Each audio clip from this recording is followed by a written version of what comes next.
Good evening, welcome to Wombleden. I'm going to make cider. I've been doing it for a few years now, and started off with little 2 litre bottles and a little bit of yeast, and then you'd have a nice little bit of cider. But I found that 2 litres of cider was never really enough. Obviously, I like my apple juice, and 2 litres is it's less than 2 pints. So I moved upwards a little bit, and as you can see, I've got lots of apples over here as well, and when you move upwards, you can't just go down to Lidl and buy 2 litres of apple juice and keep pouring it into these bigger and bigger drums and things. What you've got to do is you've got to get apples.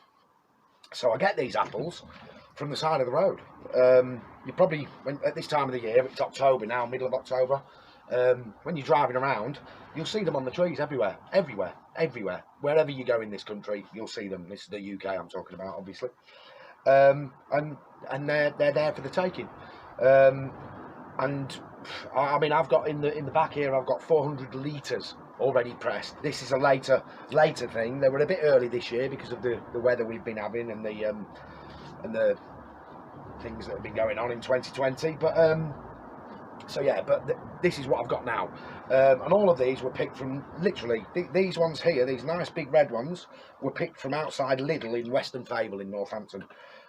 Beautiful apples. Nothing wrong with them at all. Perfect for making cider, and the same for all the other ones. They come from wherever I find them.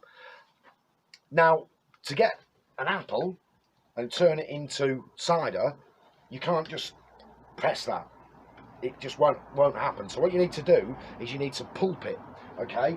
So I've got over here a machine that I've made. It's called a Scrattin in the industry, like it's an industry.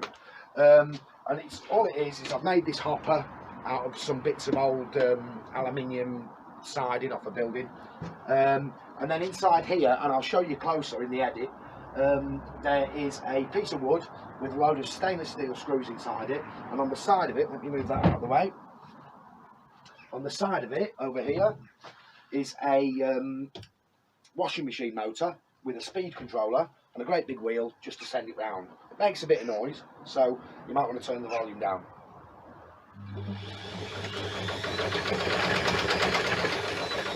There you go. And so all I do is I'll put that on the top of there, and I'll throw these apples, which have already been cleaned, in there when it's running, and I'll create essentially apple coleslaw. Then, once you've got that, you've got a mess. We'll show you that. It'll come round.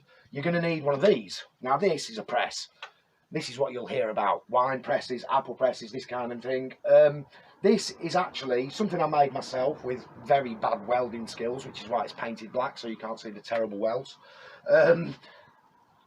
Just a frame that will support all of this. The pump, the ram here is off a pickup vehicle, a recovery vehicle. So when you break down and they turn up, this is the ram that they'll pull you back on, and that's 10 tons, rated at 10 tons. It's got this reservoir, and the pump is actually on the end here, and all these wires run down there to a 12-volt battery, because obviously it was off a van, so it's eco-friendly. It was rusty as beep. It was really rusty when I found it, but it took me about a year. Well, not even that. What was it? I mean, it was 6 months just to try and work out how all these little levers work. And all I do is I turn this big switch on, and that's 10 tons of pressure. So as we go along, I'll show you how that works. So yeah, let's get scratting first, shall we? Okay, first things first. Apples. Where'd you get them from? I get mine from the side of the road. They grow everywhere. As you drive along, you'll see them. Just go and pick them, and that's what we do. We use these big bags for life, and I must have filled 30 of these this year. I'm getting right to the very end of it. I've got one more to go. I've got a friend up the road who does have an apple tree, and he said he might be able to blend some in as well if we need a few more. But yeah, apples are all over the place, and they're great things. Some of them are little crab apples like these, but you get these great big eaters as well. These were from outside Lidl in Northampton, and we just went and picked them. Anyway, so the first thing you've got to do is wash them, because obviously they've been, in an urban environment a lot of the time. And what I do is just fill this tub up with water. Any tub will do, small tub, big tub, and use bicarbonate of soda, and just give them a rinse around Now occasionally you'll find one like this one, and it's got a bit of a bad bit on it. Just take your knife and cut into it until you get rid of that. There you go. Now a little bit of bruising's fine, because obviously that's what we're going to do, is bruise them quite badly. But on the whole, they're perfect. That one's got a bit of a nasty there. Take that out. It's gone. You can use that. Okay, so that's what I'm going to do. The next thing I'm going to do, obviously, once these are clean and dry, which is why they're in this open cage, is I'm going to run them through the scratter. And so what the scratter's going to do is it's going to turn these from big full-sized apples into apple pulp, which then you can put underneath the press. The scratter, as we said in the introductory bit, is it's made from an old washing machine motor, a belt that's off something else. I think this is actually out of the original. This is the drive thing wheel that is out of the same washing machine that came out of. This is made out of some old advertising board outside a business. Inside there is a piece of wood that came off a piece of playground equipment. Then on that is screwed in, you'll see closer because I'll get some closer shots, are screwed in stainless steel screws, and all they're going to do is grind these apples down into a pulp, really. So that's the next thing I'm going to do, so follow me over. Okay, so now we're going to do some scratting. There's probably other names for it, pulping, macerating, anything. I call it scratting. I think it's quite a common name.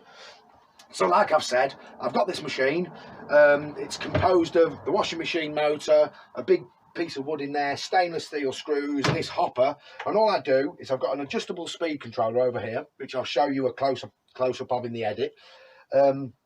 And it just sets this going. I don't know if you can see that there, but you will see it when I do the... Just get it up to speed. Like that. Here we go.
So there we go.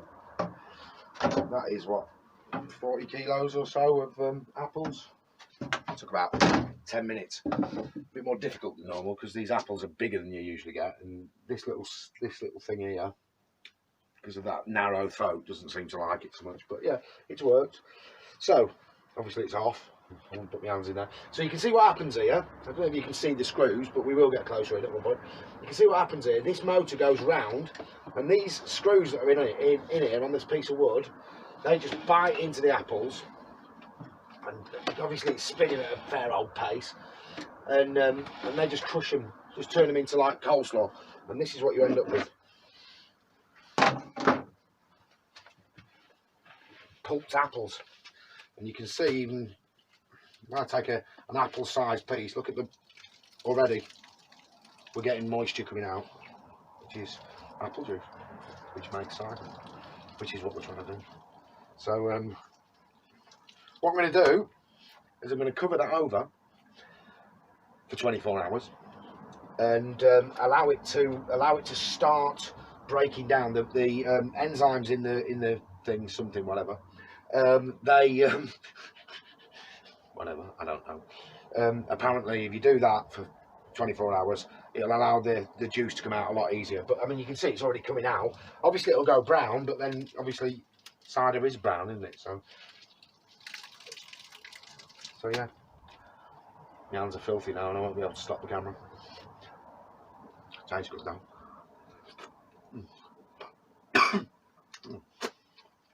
Right, see you tomorrow.